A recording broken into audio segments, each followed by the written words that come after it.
Hello hi good morning friends welcome to new blog. Finally मु उठी जाइछि। उठिबा पई तो जम्मा भी इच्छा होनथला काहेकि ना बहुत जोर ठंडा होउछि।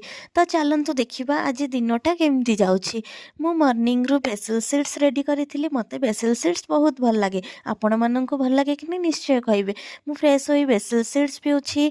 देन मम्मी ब्रेकफास्ट रेडी करिथिला। ब्रेकफास्ट करूछि। ब्रेकफास्ट करिबा परे देवांश मु टिके विटामिन डी नेउछु काहेकि ना ठंडा बहुत जोर होउथिला। खरारे ठिया आइथिलु से जम्मा भी शुणुनि। से बहुत दुष्ट हो गलानी देखंतु घरे गला परे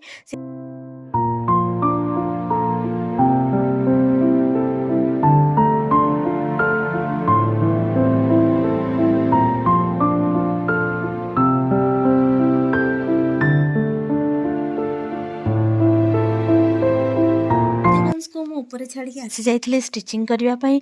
देखंतु स्टिचिंग काम बहुत थिला काहेकि ना दिन रे केते बिजी रहले भी मते थरटे मशीन रे बसिबा को पड़े।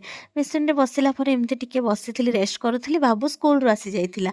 से स्कूल रू आसी मते कहूथिला तार क्लासमेट स्टूडेंट आ तार टीचर्स मानक सह सी कोन सब एन्जॉय कला कोन सब स्कूल रे तार हैला से सब कहूथिला।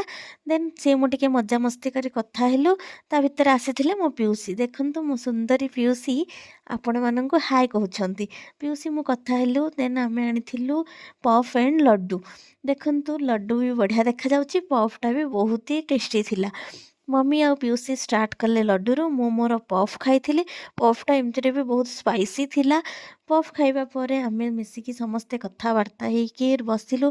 कथावार्ता हेलु गपसप कलु। ता भितर डिनर टाइम टा केतेबेले हेइगला जना ही पड़िलानी। मम्मी आसी जाइथिला किचन को। से तार चितौ बनौथिला।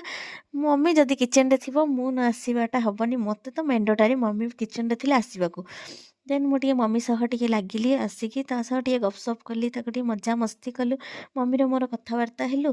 देन मम्मी तार चितौटा रेडी कला। देन मोर डिनरटा भी मम्मी केतेबेले रेडी करला। देखंतु मो डिनर रे भात थिला, भजा और किसी तरकारी थिला। मम्मी तार चितौ खाइथिला। डिनर कंप्लीट करिया परे मु जाउछि सोइबा पई। Tata good night. वीडियोटी भल लागिले लाइक शेयर सब्सक्राइब निश्चय करिवे। देखा हबो नेक्स्ट ब्लॉग रे।